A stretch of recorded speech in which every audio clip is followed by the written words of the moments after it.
Students, lesson 1 exercise number 15 அதுக்கு solution பாருங்க. Page number 35. இந்த கணக்கில் என்ன கேட்குறாங்க? Calculate total purchase. Total purchase அப்படின்னா என்ன அர்த்தம்? மொத்தமாக நம்ம எவ்வளோ பர்ச்சேஸ் பண்ணியிருக்கிறோம் அப்படின்ட்டு. அப்போனா என்ன பண்ணணும்? Total purchase is equal to cash purchase. அதாவது ரொக்கத்துக்கு நம்ம பர்ச்சேஸ் பண்ணியிருந்தாலும் கடனுக்கு பர்ச்சேஸ் பண்ணியிருந்தாலும் அது ரெண்டுடைய கூட்டுத்தொகை தான் டோட்டல் பர்ச்சேஸ். அப்போ cash purchase plus credit purchase. இந்த கேஷ் பர்ச்சேஸுங்கிறது ஜென்ரலாக கணக்கில் கொடுத்துருவாங்க. நம்ம கண்டுபிடிக்கிறது கிரெடிட் பர்ச்சேஸ் மட்டும்தான் நம்ம கண்டுபிடிக்கணும். கணக்கில் கேஷ் பர்ச்சேஸ் கொடுத்துருக்காங்க. எவ்வளோன்னு கேட்டிங்கன்னா 3,20,000 rupees.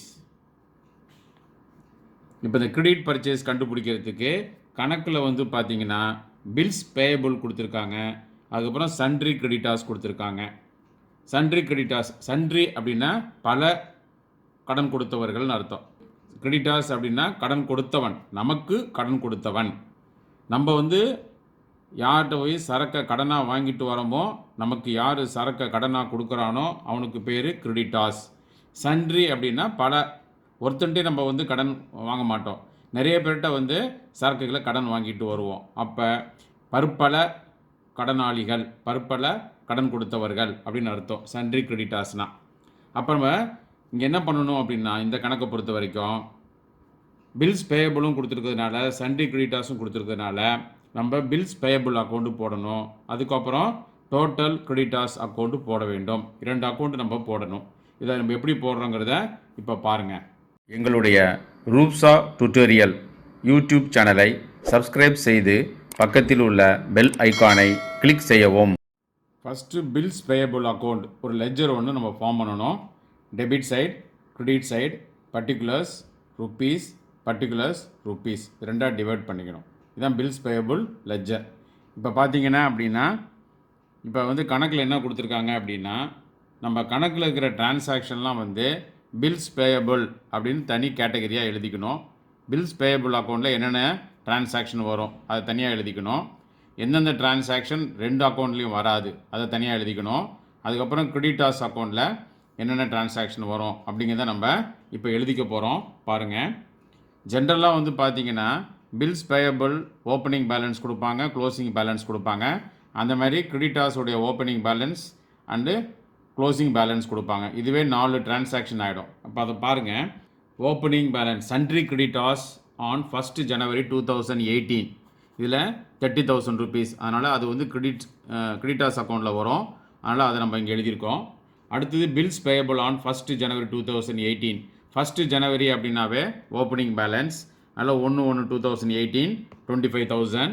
அடுத்தது பெய்டு கேஷ் டு கிரெடிட்டாஸ். நம்ம கிரெடிட்டாஸுக்கு பணம் கொடுத்துருக்குறோம். அப்படின்னா என்ன அர்த்தம்? Cash paid to creditors 1,20,000 creditors அக்கௌண்ட்டில் வரும். அதனால் அந்த டிரான்சாக்ஷனை இங்கே எழுதியிருக்கிறோம். பெய்டு ஃபார் பில்ஸ் பேயபிள், அதாவது இந்த பில்ஸ் பேயபிளுக்கு நம்ம பணம் கொடுத்துருக்குறோம். 30,000 rupees பேயபிள் பில்ஸ் பேயபிள் அக்கௌண்ட்டில் வரும். அடுத்தது பர்ச்சேஸ் ரிட்டர்ன், நம்ம வாங்கின சரக்கை நம்ம திரும்ப அவனுக்கு கொடுத்துட்றோம். அப்போ பார்த்திங்கன்னா 15,000 rupees கிரெடிட்டாஸ் அக்கௌண்ட்டில் வரும். அதனால் இந்த பக்கம் எழுதியிருக்கிறோம்.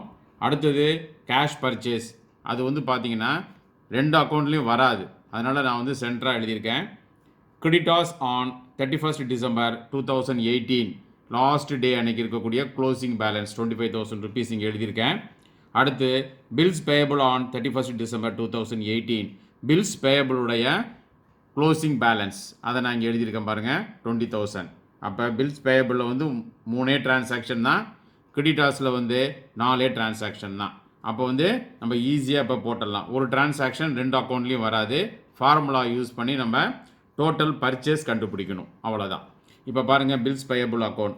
இப்போ நான் ஏற்கனவே சொல்லியிருக்கிறேன், பில்ஸ் பேயபிளாக இருந்தாலும் பில்ஸ் ரிசீவபிளாக இருந்தாலும் இந்த ஓப்பனிங் பேலன்ஸ் நமக்கு அசட்டாக இல்லை லைபிலிட்டியான்னு பார்க்கணும். அசட்டாக இருந்தால் டெபிட் சைடும், லைபிலிட்டியாக இருந்தாலும் கிரெடிட் சைடு நம்ம போட வேண்டும். சிம்பிளாக சொல்லணும் அப்படின்னா பில்ஸ் பேயபிள் அப்படின்னாவே நம்மள்ட்ட வருது அப்படின்னா நம்ம பே பண்ண வேண்டும். அந்த அந்த பில்ஸ் பேயபிளில் வந்து எவ்வளோ அமௌண்ட் இருக்கோ அந்த அமௌண்ட்டை நம்ம கொடுக்க வேண்டும். அப்போ கொடுக்க வேண்டிய பொறுப்பு நமக்கு இருக்கிறது. அப்போ என்ன அர்த்தம்? லைபிலிட்டி. யார் நமக்கு கடன் கொடுக்குறானோ, கடன் கொடுத்தவன் அவன் என்ன பண்ணுவான்? அவன் ஒரு பில்லை வந்து எழுதி நம்மள்கிட்ட கொண்டாந்து கொடுப்பான். நம்ம அக்செப்டட் அப்படின்னு சொல்லி சைன் பண்ணி கொடுப்போம். அப்படி கொடுக்கும்போது அந்த மாதிரி எவ்வளோ பில்ஸ் பேயபிள் நம்மள்ட்ட இருக்குங்கிற நம்ம பார்க்கணும்.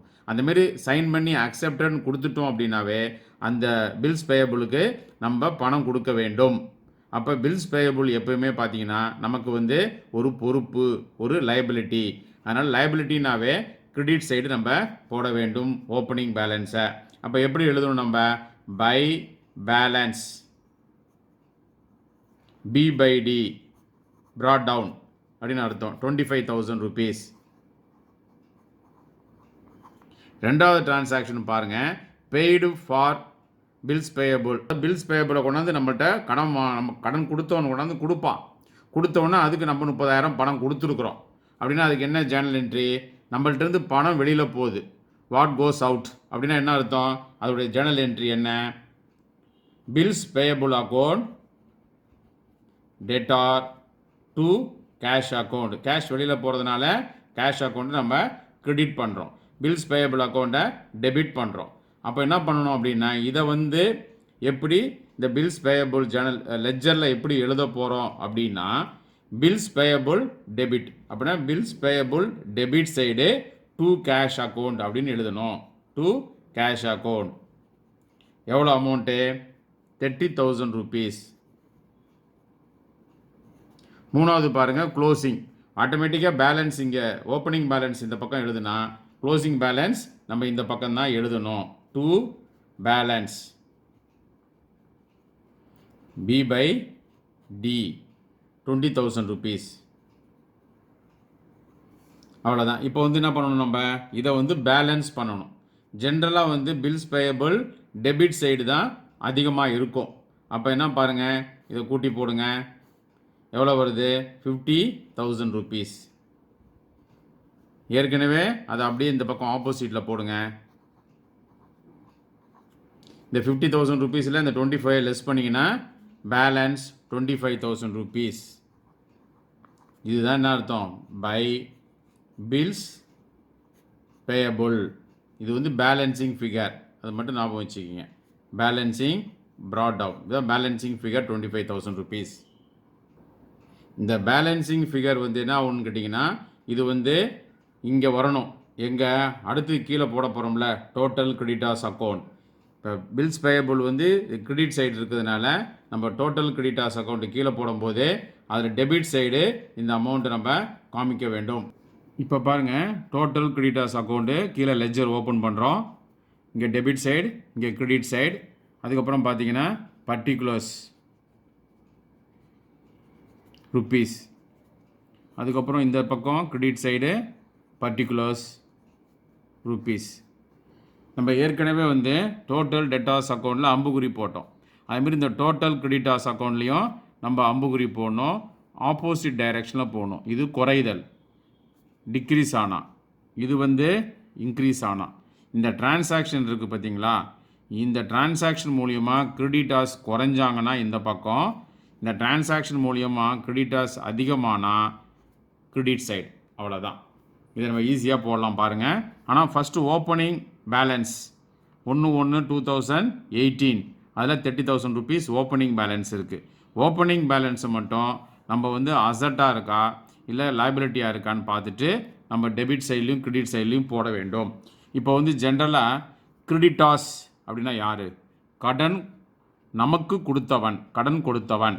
அப்போனா என்ன அர்த்தம்? கடனை நம்ம வந்து இந்த கிரெடிட்டார்ஸ் கிட்ட வந்து வாங்கியிருக்கோம், கடனுக்கு சரக்குகளை வாங்கியிருக்கோம். அப்போ என்ன பண்ணணும்? நம்ம 10 நாளோ 15 நாளோ 1 மாதமோ இல்லை 2 மாதமோ கழித்து இந்த கிரெடிட்டார்ஸுக்கு பணத்தை நம்ம கொடுக்கணும். கொடுக்க வேண்டிய பொறுப்பு நமக்கு இருக்கிறது.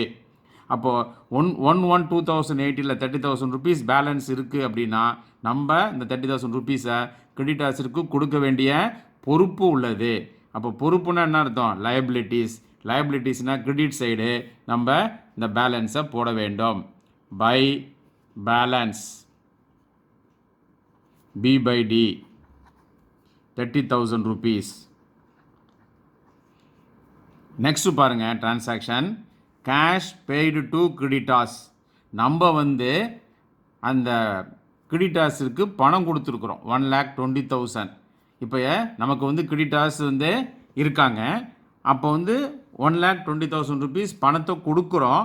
அப்போ என்ன ஆகும், அந்த 1,20,000 கொடுத்த பிறகு கிரெடிட்டாஸ் குறைவாங்களா இல்லை ஜாஸ்தி ஆவாங்களா? கண்டிப்பாக டிக்ரீஸ் ஆவாங்க, கண்டிப்பாக குறைந்து விடுவார்கள். குறைந்து விட்டால் என்ன பக்கம், டெபிட் சைடு நம்ம எழுத வேண்டும். அப்போ என்ன அர்த்தம், by to cash account 1,20,000. Next பாருங்கள் பர்ச்சேஸ் ரிட்டர்ன். பர்ச்சேஸ் ரிட்டர்னா என்ன, நம்ம வாங்கிட்டு வரோம், பர்ச்சேஸ் பண்ணிக்கிட்டு வரோம், வந்துட்டு பணத்தை கடனுக்கு வாங்கிட்டு வரோம். திரும்ப நம்ம பணம் கொடுக்கறதுக்கு பதிலாக நம்ம என்ன பண்ணுறோம், வாங்கிட்டு வந்த குட்ஸையே நம்ம திருப்பி அனுப்பி விடுகிறோம். Purchase return 15,000. நம்ம கடனுக்கு பர்ச்சேஸ் வாங்கிட்டு வரும்போது நமக்கு கிரெடிட்டார் இன்க்ரீஸ் ஆவாங்க.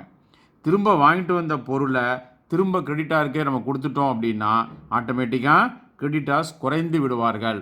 குறைந்து போயிட்டால் என்ன பண்ணுறது, டெபிட் சைடு போட வேண்டும். டு பர்ச்சேஸ் ரிட்டர்ன் அக்கௌண்ட் எவ்வளோ, 15,000. லாஸ்ட் வந்து க்ளோசிங் பேலன்ஸ். க்ளோசிங் பேலன்ஸ் எவ்வளோ இருக்குது, 31/12 அப்படின்னாவே க்ளோசிங் பேலன்ஸ், இறுதி நாள் அன்று இருக்கக்கூடிய பேலன்ஸ், கிரெடிட்டார்ஸ் பேலன்ஸ் 25,000. இங்கே ஓப்பனிங் எழுதுனா ஆப்போசிட்டில் நம்ம எழுதணும். டு பேலன்ஸ் க்ளோசிங் எழுதும்போது C/D கேரி டவுன் 25,000. அதுக்கப்புறம் நான் என்ன சொல்லியிருக்கிறேன், ஏற்கனவே நம்ம பில்ஸ் ரிசீவபிள் போட்டோமா, அதில் ஒரு பேலன்சிங் ஃபிகர் கண்டுபிடிச்சோமா, பில்ஸ் பேயபிள் எவ்வளோ வாங்கியிருக்கோம் அப்படின்ட்டு 25,000 rupees. இப்போ பாருங்கள் 25,000 rupees. இது வந்து நம்ம என்ன பண்ணணும், டோட்டல் கிரெடிட்டார்ஸ் அக்கௌண்ட்டில் நம்ம வந்து இந்த இடத்துக்கிட்ட எழுத வேண்டும். எங்கே, டெபிட் சைடு எழுத வேண்டும் 25,000. அதுக்கப்புறம் நம்ம என்ன பண்ணணும் அப்படின்னா, இதை வந்து பேலன்ஸ் பண்ணணும். நம்ம யூஸ்வலாக பண்ணுற மாதிரி எப்பயுமே டெபிட் சைடு தான் அதிகமாக இருக்கும். அப்போ இதை கூட்டி நீங்கள் போட வேண்டும். அதுமாரி இந்த பக்கத்தையும் நீங்கள் கூட்டி போடணும். இது எல்லாத்தையும் கூட்டினீங்கன்னா 1,85,000 வரும். பேலன்ஸ் என்ன, இந்த அமௌண்ட்டை இந்த பக்கம் அப்படியே நம்ம எழுத வேண்டும்.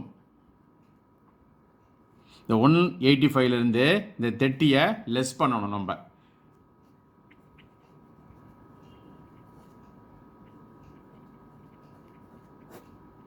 $155. இந்த 155 தான் வந்து இந்த பேலன்சிங் அமௌண்ட். பேலன்ஸ் பண்ணுவதால் கிடைக்கக்கூடிய டிஃப்ரென்ஸ் அமௌண்ட்டு. இது ரெண்டையும் கூட்டினீங்கன்னா 185 வரணும். இந்த 4த்தையும் கூட்டினீங்கன்னா 185 வரணும்.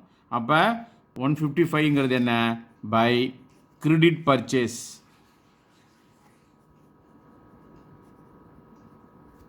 Credit purchase. ஆனால் வந்து நமக்கு வந்து கணக்கில் என்ன கேட்டிருக்காங்க, டோட்டல் பர்ச்சேஸ் எவ்வளோன்னு கேட்டிருக்காங்க. டோட்டல் பர்ச்சேஸுக்கு நான் ஏற்கனவே ஒரு ஃபார்முலா நான் எழுதிட்டேன். அப்படின்னா என்ன ஃபார்முலாங்கிறத திரும்ப நான் எழுதுகிறேன் பாருங்கள். Total purchase is equal to cash purchase plus credit purchase. நம்ம கண்டுபிடிச்சிருக்கோம் பாருங்கள், கிரெடிட் பர்ச்சேஸ் அதுதான் 1,55,000. கணக்கில் ஏற்கனவே கொடுத்துருக்காங்க. கேஷ் பர்ச்சேஸ் வந்து 2,25,000. இந்த 2,25,000 ப்ளஸ் 155 இது ரெண்டுத்தையும் கூட்டினீங்கன்னா 3,80,000. இதுதான் டோட்டல் பர்ச்சேஸ். நான் அந்த ரெண்டு கணக்கையும் உங்களுக்கு சேர்த்து காமிச்சிருக்கேன் பாருங்கள். பில்ஸ் பேயபிள் அக்கௌண்ட் அது எப்படி போட்டோங்கிறத போட்டிருக்கிறேன். இந்த 25,000 அது நேராக இங்கே வந்திருக்கு. இது வந்து டோட்டல் கிரெடிட்டார்ஸ் அக்கௌண்ட். அதுக்கப்புறம் பார்த்தீங்கன்னா இந்த கணக்கை இங்கே எழுதியிருக்கிறேன், கேஷ் பர்ச்சேஸ். இந்த கிரெடிட் பர்ச்சேஸோட இந்த கேஷ் பர்ச்சேஸை நம்ம கூட்டுறோம். இது ரெண்டுத்தையும் கூட்டினா நமக்கு டோட்டல் பர்ச்சேஸ் கிடைக்கிறது. மாணவ மாணவிகளே, மீண்டும் அடுத்த வீடியோ பதிவில் சந்திக்கும் வரை உங்களிடமிருந்து விடை பெற்றுக்கொள்வது ரூப்சா டியூட்டோரியல். நன்றி, வணக்கம்.